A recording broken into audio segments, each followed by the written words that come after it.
안녕하세요. 안녕하세요. 이 자료가 하나 나왔는데요. 원래 이게 강의 노트가 나와야 되는데 주문했는데 아직까지 배송이 안 된 것 같아요. 다음 주에 이게 나올 겁니다. 이 강의 노트 보게 되면 맨 1페이지 보게 되면 맨 앞장이 이게 공법은 보시다시피 책이 많이 두껍죠. 두꺼운 상태에서 제가 설명하기 위해서 많이 쓰고 여러분들은 집에 가서 보려고 쓰는 거 열심히 따랐습니다.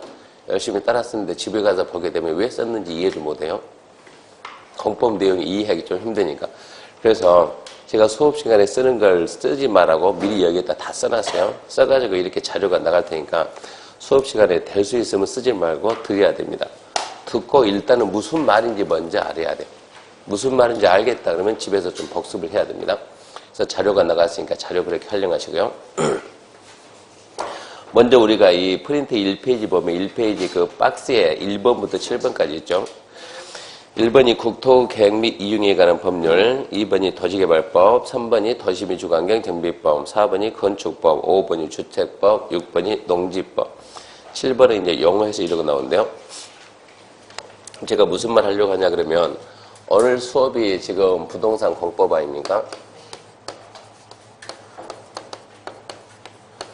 오늘이 부동산 공법인데 그 1번부터 6번까지 봤는데 부동산 공법이다 이런 법은 봐도 거기에 없어요. 없고 다시 부동산하고 공법을 더해서 우리가 부동산 공법이랍니다.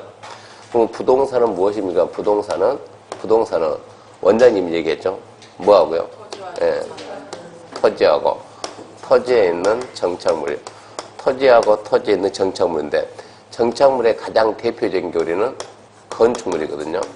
정착물의 대표적인 건축물인데 자, 토지, 일명 우리가 땅 그럽니다. 땅 그러는데 이 설명을 누가 합니까? 하면 원장님이 해주는데 원장님한테 한번 물어보세요. 땅 종류 몇 가지입니까? 라고. 원장님한테 반드시 한번 물어보세요. 원장님, 부동산이 토지하고 정착물 부동산이었는데 토지를 쉽게 말해 땅인데 땅 종류는 몇 가지죠? 그렇게 한번 물어보세요. 아는 거 모르는 거. 우리나라 땅 종류는 몇 가지입니까? 하면 땅 종류는 21가지입니다. 이걸 알아야 돼요. 이걸 알아야 여러분이 부동산 시작하는 거예요. 책 봅시다. 책 몇 페이지 보는가 그러면 책 그 내용이 50 넘어갔네. 60.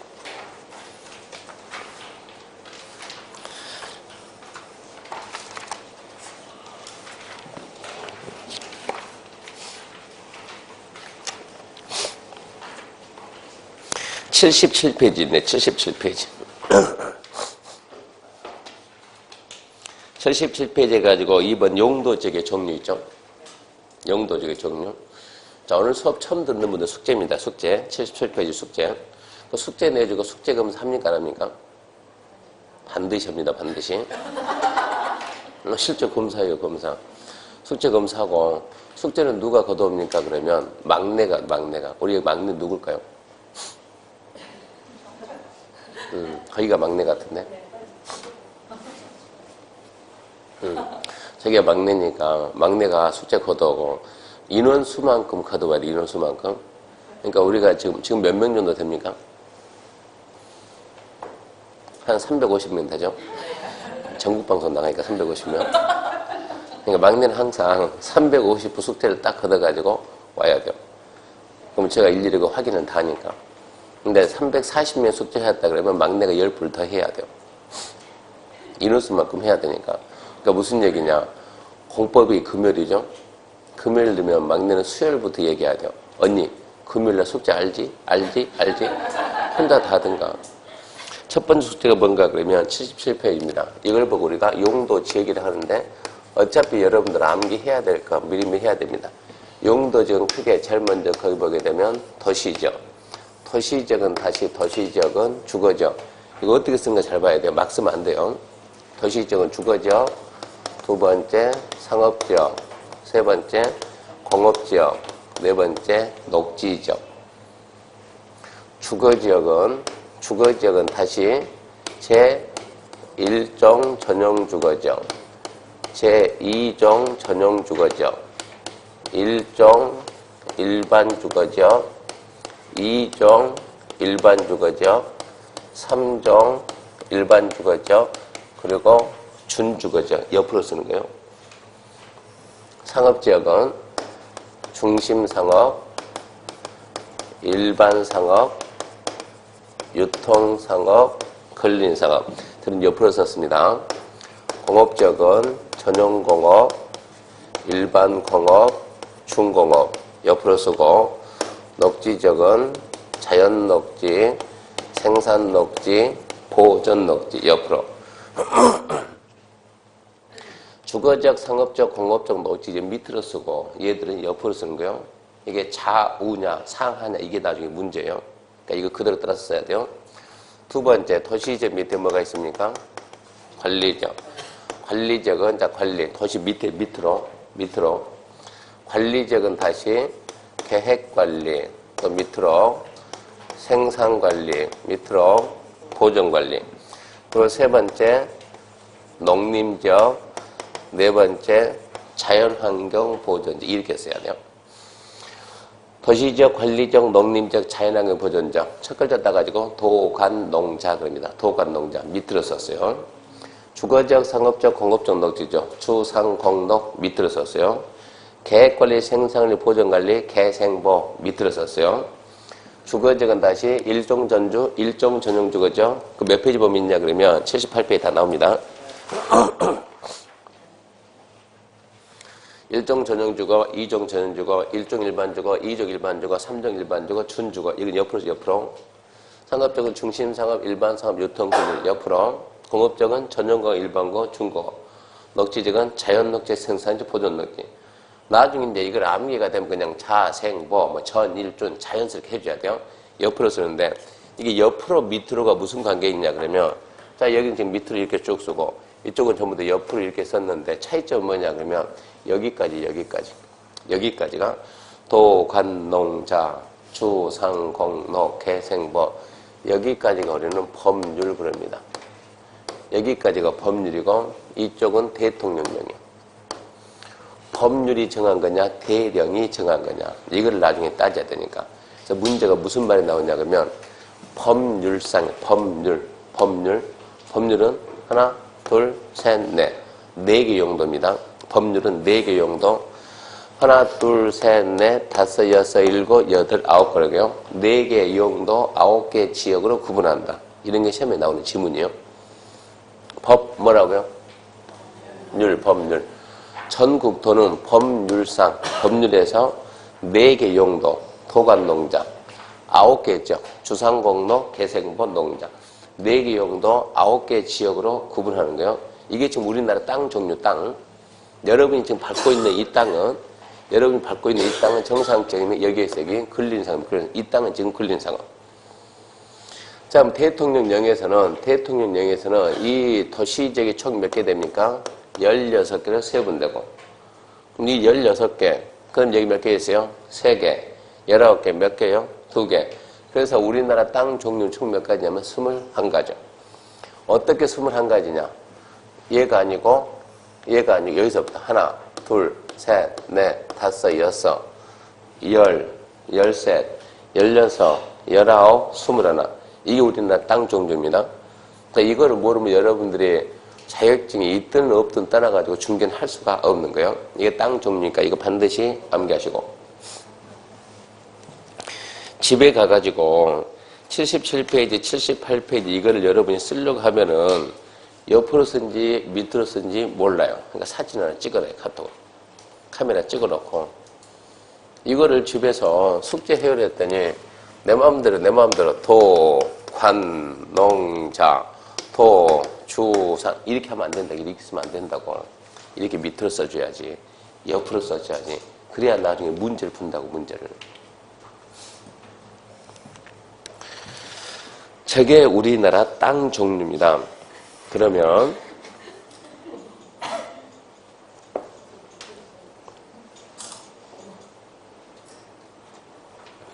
자 어디 보는가 그러면 이제 책 534페이지.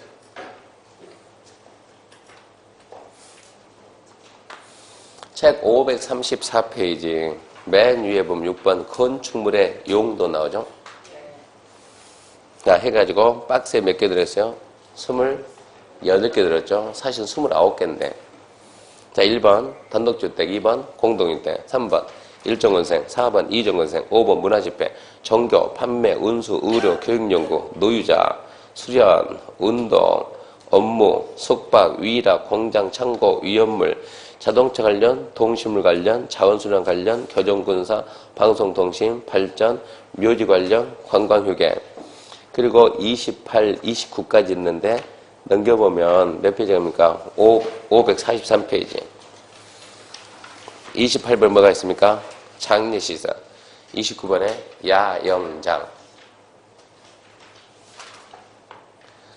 그게 우리나라 건축물 종류니까 이 부분도 숙제입니다. 숙제. 암기해 오세요. 분명히 네 그랬죠. 네. 지금 534페이지부터 몇 페이지까지요? 543페이지까지 암기해 오세요. 네라는 대답이 나옵니까? 이거 무슨 수로 암기하냐고 이걸 갖다 그래야지. 이거 뭔 수로 암기하면 이 많은 걸 갖다가. 이게 우리나라 건축물의 종류. 이거는 숙제인데 암기하세요가 아니고 한번 읽어보세요. 이것은 이거 암기할 수가 없어요. 이것은 또 암기하는 것 자체가 잘못된 것이고. 읽어봐야 돼요. 자, 시작합니다. 땅 종류는 몇 가지요? 21가지. 건축물의 종류 봤더니 건축물의 종류는 몇 가지겠으면 29가지. 사실은 29가지, 이건 수십만 가지요. 수십만 가지인데 큰 거를 묶어가지고 29가지를 묶어놓은 거예요. 이렇게 부동산 공법이란 이렇게 토지하고 21가지 땅하고 모든 건물 29가지 이 건축물에 대해서 공법은 쉽게 말해서 규제법입니다. 규제법. 국가가 국민들에게 일정한 규제를 가는 법. 부동산 공법은 토지하고 건축물에다가 국가가 국민들에게 일정한 규제를 가는 법.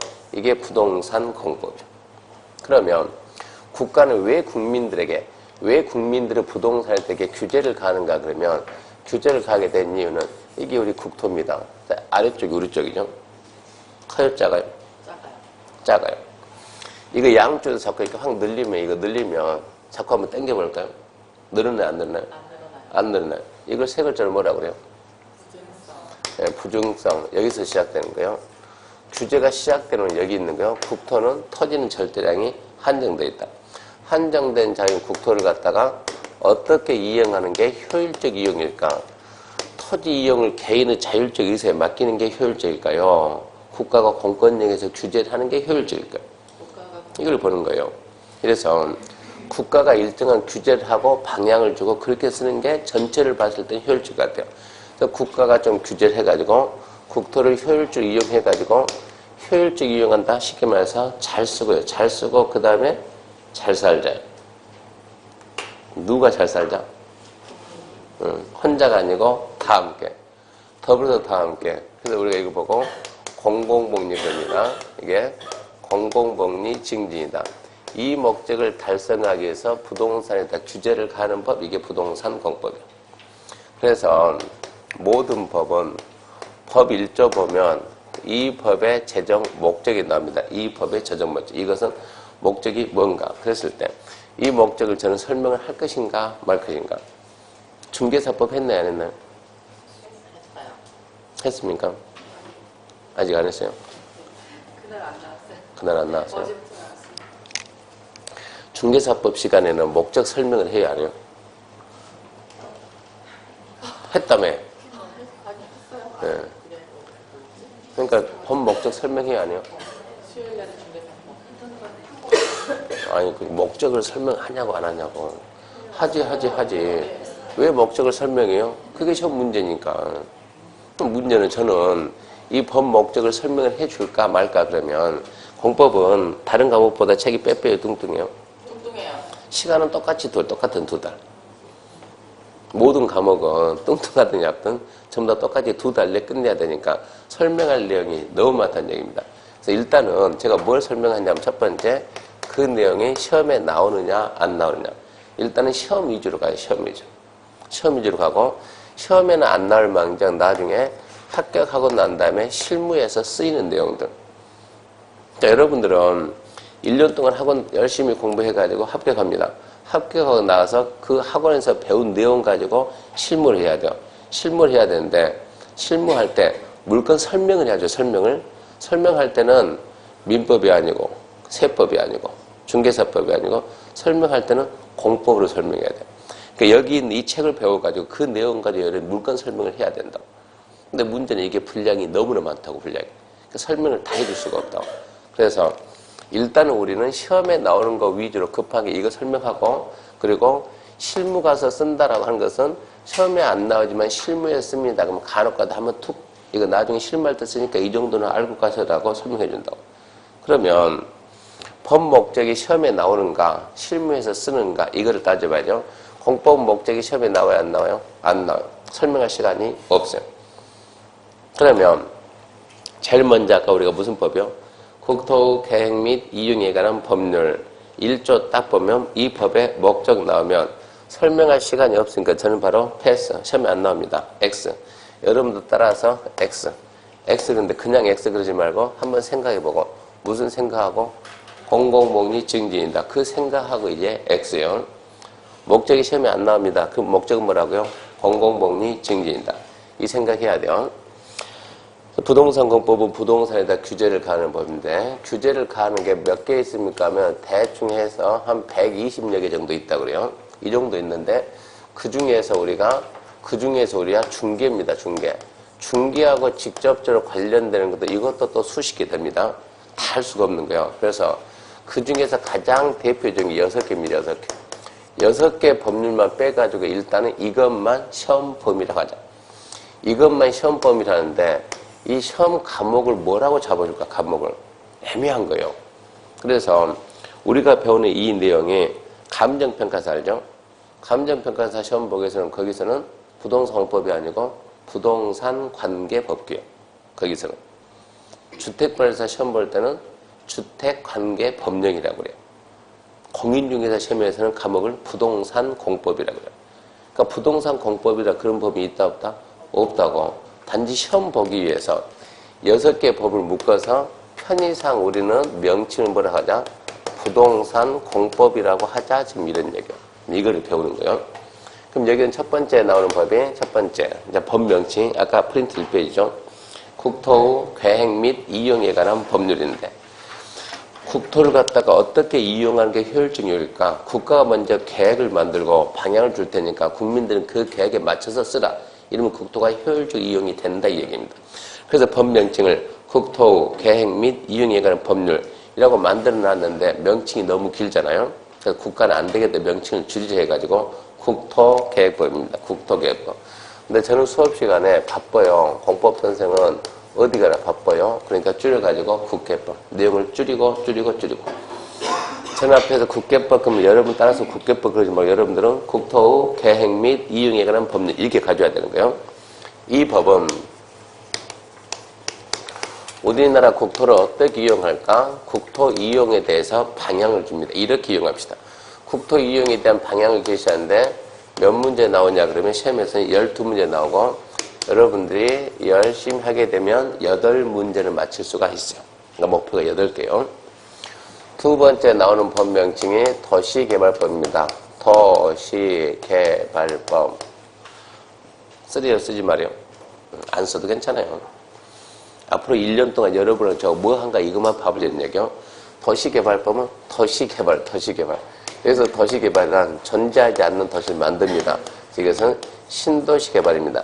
신도시개발과 관련된 절차를 정하는데 6문제 나오고 목표는 3문제. 열심히 하면 3문제를 맞춥니다. 세 번째가 도시 및 주거환경 정비법. 도시 및 주거환경 정비법인데 이것도 법 명칭을 너무 기니까 국가는 줄여가지고 도시정비법. 국가는 도시정비. 근데 우리는 더 줄여가지고 그냥 도정법이에요. 도정법 그럽니다. 그래서 제가 도정법 그러면 여러분들 귀에는 뭐라고 들려야 돼요? 도시 및 주거환경 정비법 이렇게 들려야 된다고. 그러면 도시개발법이 신도시 만든다 그러면 도정법은 구도시입니다. 구도시를 갖다가 재정비합시다. 간단하게 재개발, 재건축이요. 6문제 나오고 열심히 하면 3문제를 맞출 수 있어요. 네 번째 건축법입니다. 우리 지금 이 뚱땡이 책 들고 시험장 가면 몇 문제 맞춥니까? 책 하루 종일 찾으면 한 35문제를 맞출 수 있어요. 몇 문제 나오는데? 40문제 나오는데. 그러니까 5문제 정도는 책에 없어요. 그 내용까지 다 맞추려고 책 쓰면 이 책이 한 3,000페이지는 돼야 돼요. 그러니까 많이 뺐다고. 빼놓고 줄였는데도 이만큼 됐다고. 거기서 우리는 더 줄인다고. 건축법은 우리나라 모든 건축물입니다. 우리나라 모든 건축물은 건축과 관련된 절차를 정하는데 이게 7문제 나옵니다. 열심히 하면 4문제를 맞출 수 있어요. 자, 5번째 이제 주택법입니다. 기억력 테스트 한번 해봅시다. 아까 건축물 종류 몇 가지 있다고요? 29가지. 1번이 뭐였나요? 단독주택. 2번은요? 공동주택. 3번은? 일종 근생. 4번은? 이종 근생. 합격하고 난 다음에 이거 좀 알아야 돼요. 그걸 합격하고 난 다음에 창고는 몇 번입니까? 창고시설. 그거 알아야 나중에 여러분들이 땅 중개한다고, 땅 중개. 그거를 모르면 땅 중개가 힘들어요, 땅 중개가. 그런 걸 빨리빨리 개조한다고. 대충, 16, 17, 18, 대충, 그 정도쯤에 있다. 이건 알아야 된다고. 공장 몇 번입니까? 17. 이거 해야 되거든요. 나중에, 예를 들어, 창고 지을 땅 찾아주라 그러면, 예를 들어서 우리가 땅을 주면서 이 땅 팔아주세요. 이거는 쉬워요. 그냥 내놓고, 자, 친애하는 국민 여러분, 여기 땅 나왔는데 땅 사가서 이러면 되거든요. 그런 쉬운데 문제는 땅 사주세요. 이러면 어려워요. 창고 지을 땅을 사주세요. 창고 지을 땅을. 그러면 창고는 용도 중에서 몇 번째 있냐? 18번에 있더라. 이 18번이 되는 땅이 21 땅 중에서 창고가 되는 땅이 어디에 있냐? 이거를 찾아내야 된다고, 이거를 갖다가. 그러니까 팔아주세요는 쉬운 일이고 사주세요가 어렵다고 땅으로 가게 되면. 그런 번을 나중에 좀 말해야 돼. 합격하고 난 다음에 좀 말해야 된다고. 저는 무슨 말 하려고 하냐 그러면 건축법이 모든 건축물의 건축과 관련된 절차를 정한다 그러면 건축물 안에 몇 가지가 있는데요. 29가지가 있는데 그 중에서 2가지가 뭐가 있더라고요. 주택이 있다고. 주택이. 2가지는 주택. 단독주택, 공동주택.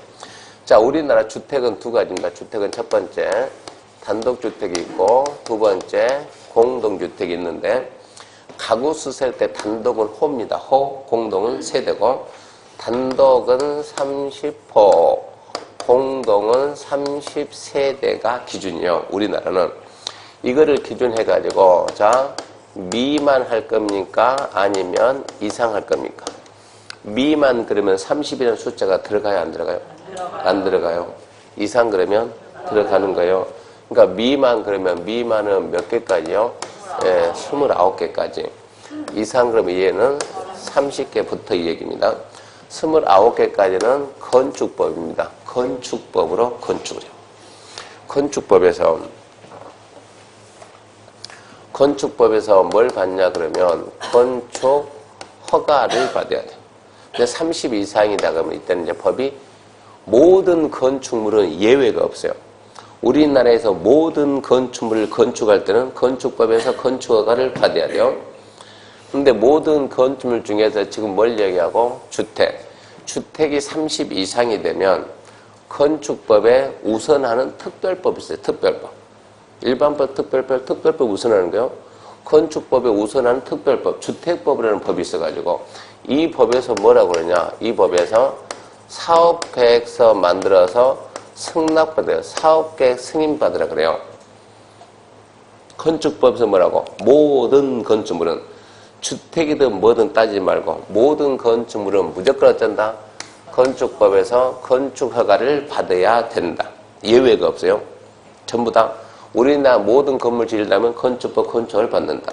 근데 모든 건물 중에 뭐가 있는데? 주택이 있는데 주택이 30 이상 되면 건축법보다 더 우선하는 특별법이 나와가지고 어쩐다고? 주택법에서 사업계획 승인을 받는다.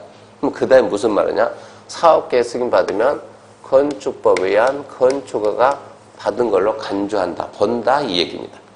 그러니까 얘만 받으면 얘 받은 걸로 보기 때문에 어쩐다고? 모든 건물을 건축할 때는 건축을 받아라 그게 맞아진다 이런 얘기예요. 그래서 우리나라는 기준이 30이 기준이에요. 30이 미만이냐 이상이냐. 그러면 단독주택을 단독주택을 한꺼번에 30 이상 짓는 경우가 흔합니까? 거의 없습니까? 흔해요. 이렇게 이상한 생각하면 안 되는 거예요. 단독을 하나 짓는 게 단독이지. 단독을 30 이상 짓는 게 흔해요, 안 흔해요? 거의 없어요. 거의 없는데 요즘 들어서는 옛날에는 아예 없었고 요즘 들어서 뭐 혁신도시 이런 게 돌아다 보니까 그런 것 때문에 지금 단독주택 부지가 별도로 따로 빼주고 요즘은 전원주택 있잖아요. 전원주택. 막 50개, 70개 지어서 분양하거든요. 그런 것 때문에 30 이상 짓는 게 나오지 단독 30 이상 짓는 건 거의 없어요. 거의. 그럼 결론적으로 단독은 무슨 법이라고 보나마나 건축법. 근데 아파트를 30 미만 짓는 경우 있어요, 없어요? 그건 거의 없어요. 아파트는 전부 다 몇 개라고요? 30 이상. 결론적으로 아파트는 무슨 법이요? 주택법. 그러니까 쉽게 말해서 우리 주택법은 아파트예요, 아파트. 그래서 이 주택을 건설하고, 그러니까 여기서 말하는 주택이 뭡니까? 뭐겠습니까? 아파트지, 그러면. 주택을 건설하고, 건설해서 뭐 해야 돼요? 분양을 하고, 분양을 했으면 그 다음에 뭘 해야 돼요? 관리를 해야죠, 관리를. 관리를 해야 되는데, 여기 지금 혹시 아파트 사는 분 있습니까? 네. 소장님이 관리비 다 떼먹습니까? 안 떼먹습니까? 그 다 빼먹지 않습니까? 불안해서 그거 믿고 어떻게 여기 나왔습니까? 언제부턴가 사회적으로 왜 관리소 직원들이 도둑이 됐습니까? 그분들 월급 몇 푼 되지도 않는데, 제가 관리소장을 몇 번 해봤거든요. 관리소장을 해봤는데, 저는 바빠서 지금 동대표를 못하고 있고, 저는 동대표 딱 한다 그러면 관리소장 월급부터 올려야 돼요. 직원들 월급 올려줘야 되고, 올려주면서 한마디 해야 돼요. 관리소에서 대부분 이제 연초 되면 임금 협상이 시작되죠. 새벽에 나오는데 저희 경비 아저씨가 저보고 그동안 고마웠습니다. 왜요? 무슨 일 있으세요? 그랬더니 그분이 저는 이번 달까지만 그만둡니다. 근데 표정이 되게 안 돼 보이는 거예요. 그래서 아니 무슨 일 있습니까? 그랬더니 아니 나이도 있고 이제 쉬어야죠. 아니 동마다 2명씩 있잖아요. 그분한테. 아니 그냥 여기서 있는 것도 크게 어려운 일 없잖아요. 여기서. 뭐 집에서 앉아서 뭐 할 겁니까 그러면?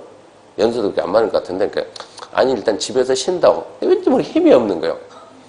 그래서 집에 가가지고 집사람한테 여보 지금 그만둔다는데 그래? 그리고 좀 있으니까는 집사람 저보고 2분 다 바뀌었던데 이러는 거예요. 이게 기간이 지나게 되면 임금 인상 해줘야 되니까 새로운 사람 쓰게 되면 안 해주잖아요. 그러니까 분명히 제가 봤을 땐 그 작업 한 것 같아요 지금. 소장을 갖다가 급료 인상을 안 해주려고 소장을 바꾼다니까요. 여러분들이 동대표 나간다 그러면 혹시 동대표하고 분회장하고 통장하는 분 있으면 제일 먼저 이제 저 입장 관리위원들 임금을 갖다가 인상을 해주고 자 몇 프로 올려줄까요? 원하는 대로 다 올려줄 테니까 30% 인상해주세요. 오케이. 그럼 30% 인상해주고 30% 인상해줬더니 그게 주민들 부담이 얼마 됐습니까? 3억 됐다. 3억. 그러면은 동대표가 협상을 한다 그러면 저는 이렇게 협상해요. 자, 내가 원하는 30% 올려줄 테니까 작년 나왔던 관리비 내역서 다 있어요, 없어요? 있죠. 자, 우리 아파트 총 관리비가 공용에서 쓰는 거, 개인이 쓰는 거 말고 얼마 나왔냐 그러면 총 관리비 예를 들어 400원 나왔다. 400원 예를 들어서 다 해가지고 그러면 내가 지금 3억을 갖다가 인상해 줄 테니까 소장이 알아서 적정히 배분하라고. 그 대신 자 관리비 작년에 40원 나왔으니까 여기서 무조건 얼마 이상을 갖다가 3억 이상을 당신은 줄여버렸는 얘기야. 왜? 관리 전문 요원이니까. 그럼 관리소장하고 직원들은 줄이는 방법을 알아요. 전기세 줄이는 방법도 알고 하다도 안 되면 인쇄비라도 줄이고 이런 사람들은 왜 줄일고 본인이 직접 하고 이렇게 해가지고 그 사람들 이 금액을 줄여낸다고. 그 정도 능력이 있는 사람이라고. 근데 이런 식으로 임금 협상하는 사람은 거의 없는 거예요. 제가 소장하면서 처음에 저는 이렇게 협상 들어갔어요. 동대표가 협상할 때. 제가 딱 갔는데 2주 되니까 직원들이 다 나간대요. 왜요? 그랬더니 하여튼 임금 10% 인상 안 해주면 다 나간다고. 근데 그 직원들하고 친할 사이도 없는 게 2주 만에 다 나간다 그러니까 단합을 해가지고. 그래서 아니 무슨 일 있냐고. 그러니까 이 직원들이 옆에 단지에 있는 비교표를 딱 만들어 준 거예요. 소장님 보세요. 우리가 옆에보다 훨씬 작지 않습니까 이게? 응, 작은데? 근데 왜 이렇게 여태까지 이렇게 작게 받아왔습니까? 주민들이 안 올려주니까. 그럼 앞선 소장한테 얘기 좀 잘하지 그랬냐고. 왜 내가 오자마자 그러냐고. 그래서 이 동대표 분들하고 이제 얘기를 하는데 회의를 할까 하면 동대표 회의에서 얘기했어요. 10%안 올려주면 다 나간다는데요? 어떻게 할까요? 그러니까 그분들이 아니 그러면 새로운 우리 소장님은 이분들 다 나가면 새로운 직원 데려올 수 없습니까? 아 데려올 수 있는데 아무래도 불편하겠죠. 그러면 전부 다 모르는 처음 온 사람들이 하게 되면 기존에 있는 사람들 갖다가 기존에 있는 분들 올려주고 그리고 저도 비교표 들고 갔죠. 우리가 3단지인데 옆에 훨씬 작으니까 올려줘야 맞지 않을까요? 그러니까 그분들 입장에서는 우리가 올려주고 주민들한테 무슨 원망 들으려고. 우리 돈도 아닌데. 그래서 제가 제안한 게 무조건 10% 올려주고 그 대신 저는 관리비에서 저는 그 이상을 제가 줄일 테니까. 공용으로 나가는 데서 올려준 만큼 제가 그 이상 줄일 테니까 일단 올리자고. 나도 임금협상 해줘야 되니까 내가 중간에 껴가지고. 근데 2주 만에 나도 못하겠네 하고 나갈 수는 없잖아요. 그렇게 해가지고 저는 하여튼 10% 올렸어요. 올려주고 자 지금부터 원하는 대로 내가 다 올려줬으니까 여러분들 이제 내가 원하는 걸 들으라고. 그렇게 해가지고 자 앞전 관리비가 총 얼마니까 지금부터 작년 거에 비해서 이 금액이 얼마 이만큼 우리는 줄여야 된다. 그건 내가 해오는 거 거기에 있었다. 할 수 있겠냐고. 그분들은 충분히 한다. 그 정도는 얼마든지 할 수 있다고. 내년에 또 합시다. 직원들이 그래서 소장님 내년에 10% 또 올리고 우리가 또 줄일게요. 10% 또 올리고 또 줄일게요. 그런 방법들이 있어요. 근데 왜 그런 방법은 안 쓰는가? 안 쓰고 맨 관리소가 뭐 빼먹었네. 뉴스 보게 되면 맨날 관리소 직원들 뭐 도둑처럼 봐가지고. 제가 관리소장을 언제 했냐면 IMF 제작해가지고 여러분들은 참 다행스럽게 합격하게 되면 사 줍니다. 공인중개사. 간평선 합격하면 증 안 줍니다. 거기는 자격증 안 주고 합격증. 이거 들고 가서 2년 동안 실무수습 받아오세요. 공인기관에 가가지고 2년 동안 실무수습 받아오면 그때는 자격증을 줘요. 주택관리사는요. 주택관리사 가르치고 보를 줘요. 보. 주택관리사 보 해가지고 소장으로 몇 년 근무하면 3년 근무하면 보를 떼주는 거예요. 직원으로 5년 근무하면 보를 떼주고 그때는 사가 되는 거예요. 근데 중개사는 신기하게 처음부터 사 그러는 거예요. 원래 처음부터 사가 없거든요. 이것은 뭔가 기간을 지나야 되는데 그러다 보니까는 이제 합격하면 바로 사가 되니까 문제는 실무를 안 해봤잖아요. 실무를. 근데 이분이 바로 나가 실무 한다는 얘기입니다. 그러니까 어쩐다고 전문성이 없다고 사고를 많이 친다고 50만 원 벌고 막 5천만 원 물어준다니까요. 그런 현상 나와요. 그러니까 우리도 뭐가 필요하다. 인턴 과정이 필요하다. 이런 말이 나온 거예요. 그래서 법에서 중개사 인턴 과정 해야 된다 해가지고 근데 인턴 과정 하자. 좋다. 하자. 어디 가서 실무 수습 받죠? 이게 문제예요. 그러면 실무 수습 해줄 만한 그런 기관이 있습니까? 없어요. 어디 가서 그럴까요? 하자 해놓고 기간이 없는 상태에서 하자해서 안 되니까 그 법을 개정해서 살짝 없애버리는 거예요. 근데 이게 또 나오는 거예요, 지금. 인턴 과정은 필요하다. 이런 얘기. 건설하고 공급에서는 그 다음 뭐 해야 돼요? 관리를 해야 되는데, 관리에 비리가 많다 해가지고, 관리를 빼버렸어요. 빼버리고, 관리만 가지고 법을 하나 통째로 만들어놨어요. 공동주택 관리에 관한 법 해가지고. 그러니까 시험범위에서 우리가 빠져나갔어요. 시험범위 빠져나갔고, 좀 옆으로 좀 많이 샜는데요. 이제 집에 가게 되면 혹시 남편분이 동대표 한다 그러면 얘기해가지고 학원 가서 그러는데 교수님이 그러는데 빨리 당신 동대표 회의 다시 해가지고 올리라고 다시 올려주고 그분들한테 정당히 요구하라고 이만큼 올려준 만큼 관리비 작년과 비교해서 줄여보라고 그 정도 능력 없으면 내년에는 10% 깎은다고 그럼 되겠죠? 공정하게 그렇게 한번 해보자고 집에서 반드시 해보세요. 네 그래야죠 그러면. 그래서 7문제 나오는 데에서 7문제 열심히 하게 되면 얘도 4문제를 마칩니다. 이 주택법이고요. 그 다음에 6번째 농지법인데 농지법은 우리나라 농지를 누가 소유하고 어떻게 이용하고 어떻게 보존하는가 여기에 관한 사항인데 두 문제 나오고 열심히 하면은 한 문제는 맞춥니다. 잘 들으세요. 농지법은 농지의 소유, 이용, 보존에 관해서 정한 법인데 두 문제 나옵니다. 열심히 하면 한 문제 맞춥니다. 그러니까 우리는 어째요? 열심히 안 해요. 열심히 안 하고 안 맞춰요. 안 맞힌 건 좋아요. 안 맞히는 것은. 안 맞힌 건 좋은데 문제는 자, 건물 중개할래요? 땅 중개할래요? 땅이요. 중개한다 그러면 자, 우리가 살고 있는 이 도시는 건물이 많아요? 땅이 많아요? 땅이요. 땅이 훨씬 많아요. 수수료는 건물이 비싸요? 땅이 비싸요? 땅이 비싸요. 땅이. 그러면 땅을 가야 되는데 땅 중개한다 그러면 땅의 90%는 이게 농지예요. 농지. 땅 중개 농지인데 열심히 하면은 한 문제 맞춥니다. 어쩐다고? 열심히 안 하니까 농지에 대해서 모른다고 이제. 농지에 관련된 규제를 못하다 보니까 농지 중개해요? 못해요? 못해요. 그러면 땅 중개 90% 못해요. 이런 얘기요. 이런 문제가 생긴다고요. 그래서 처음에도 이런 얘기 했지만은 그 공법 공부할 때는 지금부터 이제 공법 공부할 때는 우리가 1년 동안 이렇게 하는데 시험 보기 위해서 공부한다 이러면 힘들어서 안 돼 이것은.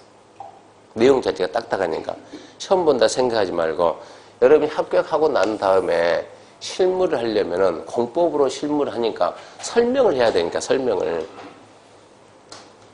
아파트 단지 안에 딱 들어가 있는 분은 공법이 필요가 없습니다. 난 다른 거는 아예 절대 보지도 않고 딱 이 안에 있는 아파트만 중개한다. 그분들은 공법 필요가 없어요. 그분들은 민법하고 세법만 하면 돼요. 근데 아파트 단지만 딱 벗어났다 그러면 그때부터는 공법이 가야 돼요. 공법이 가고 민법이 가고 세법이 가야 된다고. 제가 볼 때 별 볼 일 없는 게 학계로. 중개 실무에서. 학교는 제가 볼 때 실무에서 좀 별 볼 일 없어요. 윤 교수 들으면 기분 나쁘겠지만 어쩔 수 없어요. 제가 보는 관점에서는. 이렇게 해가지고 하여튼 공법은 실무합니다 생각하고 들어야 좀 더 쉬울 겁니다. 실무 생각하시고 이렇게 해가지고 몇 문제 나옵니까 하면 40문제 나오고 이거 계산대로 한다 그러면 몇 문제입니까 하면 23문제는 누구든지 23문제는 실력으로 풉니다. 실력으로. 23문제 몇 점입니까? 57.5. 여기에다 지금 17개. 여기에다가 17문제는 이거는 풀지 말고, 보지도 말고 그냥 찍어요. 어차피 안 되니까. 문제가, 공법은 아주 쉽게 나오면 10문제. 출제자가 작정하고 내가 이번에 다 합격시켜야지. 그리고 문제 내면 10문제. 이번에 좀 힘들게 해야지 그러면 12문제. 심하면 15문제. 여기까지는 어차피 봐봤자 풀도 못해요. 배운 적도 없고 책에도 없고 들어본 적도 없고 그런 내용들이 나오니까 완전 황당해요. 황당. 아까 얘기했잖아요. 40문제 다 풀려면 이 책이 몇 페이지 된다고? 3000페이지 된다고. 출제는 자기도 몰라요. 자기도 모르는데 문제는 법에는 있어요. 그런 내용들이. 근데 그런 내용까지 우리가 다 할 수가 없어요. 그런 걸 갖다 깊숙한 거 끄집어서 문제 내놓으면 출제에 문제 만들고 일주일 되면 자기도 몰라요. 답을 모르죠. 자기는 법 조문 보고 문제를 만들어냈으니까. 그리고 우리 보고 풀어 그런다고. 그래도 우리는 어쩐다고? 이게 있으니까 이걸로 하고 그런 걸 어쩐다고? 찍어서 맞추면 된다고. 찍어서. 찍는 건 따졌으니까. 그래서 17문제는 나중에 17문제는 찍는 방법 알려줄 테니까. 찍는 방법 그 888조 888 생각납니까? 888 전법으로 찍으면 그 중에서도 보통 5문제는 찍혀요. 하라는 대로만 하면은. 그렇게 하면 몇 개요? 28문제는 맞춰주는 게 정상이에요. 공법도 28문제는. 그러니까 작년에 우리 학원 합격한 사람 중에서 가장 조금 맞춘 사람이 29개 그러던가요? 제일 조금 맞춘 사람이에요. 다른 데는 공법이 어려운지 어쩐지 그런 얘기 하는데 공부만 제대로 했다 그러면 이 정도는 충분히 해볼 수가 있다는 얘기요. 이렇게 하면 28문제 몇 점입니까? 이거 70점이거든요. 공법 70점 맞은 사람은 실력이 완전 우수예요. 우수. 상위 5% 그쯤 들어갈 거예요. 대한민국 수험생 중에서. 근데 그 정도는 좀 하자고요. 그래서 1년 동안 여러분하고 저거 해야 될 내용이 이런 내용입니다. 이 내용 배워서 나중에 밖에 나가서 중개를 해야 돼요. 지금 제가 어디까지 설명했냐 그러면 노트 1페이지하고 2페이지 맨 위에까지 설명했습니다. 노트 2페이지 보면 2번 공법은 계획법적 성격, 계획법이다 그랬는데 그것은 나중에 제가 설명 한번 할게요. 별로 중요하지 않으니까. 그 다음에 3번에서 법체계가 나오는데 법체계 시험 문제 안 나오지만 아까 제가 얘기했죠. 여기까지 뭐라고요? 법률. 이것은 대령 그랬죠. 그러니까 이 부분을 좀 알아야 돼요. 그래서 법체계에 대해서 얘기했습니다. 시험에는 안 나오지만 그런 걸 좀 알아야 된다. 법률 그 말하고 법령 그 말하고 같은 뜻인지 다른 뜻인지. 그래서 우리나라는 성문법주의 문서화되어 있는 법이니까 성문법의 맨 위에는 뭐가 있습니까 하면 헌법이 있고 뭐 국가의 통치구조, 국민의 권리 뭐 그런 내용이 있는데 뭐 시험하고 관계없으니까 무시하고 헌법이 맨 위에 있으니까 얘가 최상위법이에요. 최상위법. 헌법 밑에 뭐가 있습니까? 그러면 이제 법률이 있습니다. 헌법 밑에 법률인데 법률은 저것들이 전부 다 지금 법률이요. 법률을 표시할 때는 뭐라고 하냐? 국토계획 및 이용에 관한 법률, 도시개발법, 무슨 법률, 무슨 특별조치법 이런 식으로 나가는 거예요. 이것들이 전부 다 뭐라고요? 법률이라고, 법률. 그래서 법률은 누가 만드냐? 법률을 어디에서? 국회에서. 원래 우리가 만들어야 되는데 우리가 다 할 수는 없잖아요. 그러니까 우리를 대표해서 누가 나갔어요? 국회의원들이. 그 사람들이 가서 만든 게 법률이요. 그럼 우리가 부동산 공법은 우리 국토가 이만하다면 이 법률은 국토 전반에다가 어떻게 이용할 건가 세부적인 내용을 다 담을 수는 없어요. 그래서 여기다가 큰 틀, 법률에서는 큰 틀만 만들어가지고 밑에 있는 하부 조직에다 권한을 주는 거예요. 이제 네가 만들고 여기서는 네가 이런 식으로. 그래서 법률 밑에 뭐가 있습니까? 그러면 이제 명령이 있어요. 명령에는 다시 두 가지가 있어요. 대통령령, 대령 그래요. 대령. 대통령령 그리고 총리령이 있고 각 부령이 있는데 총리하고 우리하고는 전혀 관계없는 거예요. 공법에서는 국무총리 단 한 번도 안 나와요. 그러니까 우리는 무시하고 툭하면 나오는 국토교통부, 농림수산식품부, 그러니까는 대통령령하고 부령인데 대통령령은 누가 만듭니까 하면 글자 그대로 대통령이 만들고 부령은 누가 만듭니까 하면 각부 장관들이 만들고. 그러면 이 틀을 잡아가지고 여기서 대통령한테 그런다고. 이 법인 내에서 대통령이 만드세요. 이 법인 내에서 각부 장관이 만드세요. 여기서 만들어낸 법이 우리가 대통령령, 부령 그랬는데 저거 건축법으로 따지면 이게 자 법률은 뭡니까? 건축법 그러면 대통령령은 건축법 뒤에다가 시행령 그런 거요. 건축법 시행령. 그 다음에 이 부령은 자 건축법 얘는 시행규칙이요. 건축법 시행규칙 이렇게 표현합니다. 그래서 항상 책 맨 뒤에 가게 되면 우리가 시험 보고 난 다음에 다른 거는 다 버려도 절대 기본서는 버리면 안 돼요. 왜 기본서 버리면 안 되느냐 그러면 공법은 1년에 수십 번 개정이 돼요. 근데 내용은 개정되는데 법 몇 조 몇 항은 개정되는 게 아니에요. 그러니까 우리는 항상 읽으면 쭉 이 지문이 어쨌습니까? 다 가로 딱 치고 법 몇 조 몇 항 이게 딱 나온다고. 그럼 우리는 이게 필요해. 이게 지금 이 내용이 법 몇 조 몇 항이 있냐 그걸 알아야만 그 법 몇 조 몇 항을 찾아가지고 법제처 들어가서 법을 찾으면 개정된 게 나온다고. 개정된 게 우리 책은 10년 됐다 하더라도 몇 조 몇 항 이거를 알아야 되니까. 근데 법을 앞에다 이렇게 법 몇 조 몇 항 그래요. 대통령령이면 뭐라 하는가 가르치고 영 몇 조 몇 항 그런 거요. 부령이면 여기에다가 규칙 몇 조 몇 항 그런 거요. 이런 식으로 표시해 준다고. 그래서 법 그럼 얘가 뭐고 법률이고 영 그럼 이거는 뭐고 대통령령이고 규칙 이거는 뭐다 부령이다. 이런 내용들은 좀 알아야 되고. 자 그러면 이제 여기 있는 법률하고 명령을 더해서 법률하고 명령을 더해서 우리 뭐라 하냐 법령 그래요. 법령. 그러니까 시험 문제가 법률상 이 말하고 법령상 이 말은 같아야 달라요? 달라지는 거예요. 법률상 그러면 이것만 가지고 풀라는 얘기고 법령상 그러면 여기 있는 내용을 다 가지고 문제가 다음 중 건축법에 관한 설명이다. 옳은 것 틀린 것 이 문제하고 건축법령에 관한 설명이다. 옳은 것 틀린 거 이거는 문제가 같은 문제가 아니라는 얘기입니다. 이렇게 내면 뭐만 가지고 건축법 법률만 가지고 문제를 풀고 이렇게 하면 뭐라고 건축법 시행령, 시행규칙까지 다 해서 문제 풀어야 되는 얘기야. 그럼 시험 문제는 이렇게 나옵니까? 1번처럼 나옵니까? 2번처럼 나옵니까? 2번. 네, 이렇게 나옵니다. 이렇게. 왜 이렇게 나오냐 그러면 여기 있는 법률과 명령은 이 법령은 누가 만드냐 그러면 여기는 국가입니다. 법을 만드는 국가예요. 국가. 여기도 국가예요. 여기도 국가예요. 그래서 이 법령은 누가 만드냐 이것은 국가에서 이걸 만들기 때문에 이 페이지 맨 밑에 보면 그런 거 써놨어요. 국가에서 만들기 때문에 그 효력이 전국적으로 똑같이 미치는 거예요. 서울이든 부산이든 원주든 전부 다 똑같이 쓴다고. 근데 똑같이 쓰는데 저는 어디서 왔는가 그러면 저는 인천에서 왔어요. 인천. 여기 어제 눈 왔어요? 안 왔어요? 안 왔습니까? 인천에 왔거든요. 무슨 얘기요? 벌써 상황이 달라지거든요. 상황이 달라지는데 전국적으로 똑같이 규제한 건 맞아 안 맞아? 안 맞아. 그러니까 이제 일단은 전국적으로 똑같이 쓸 내용도 있지만은 지역에 따라서 다르게 쓸 내용도 있다는 얘기요. 그래서 이 법령에서 다시 그 지역 실정에 맞게끔 그 지역을 관할하는 지자체장이 법을 만들어서 쓰라 해가지고 권한을 준다고, 권한을.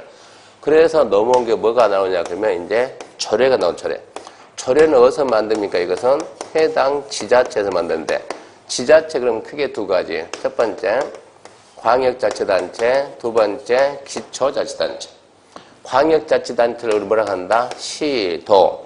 기초자치단체를 시군구라 한다.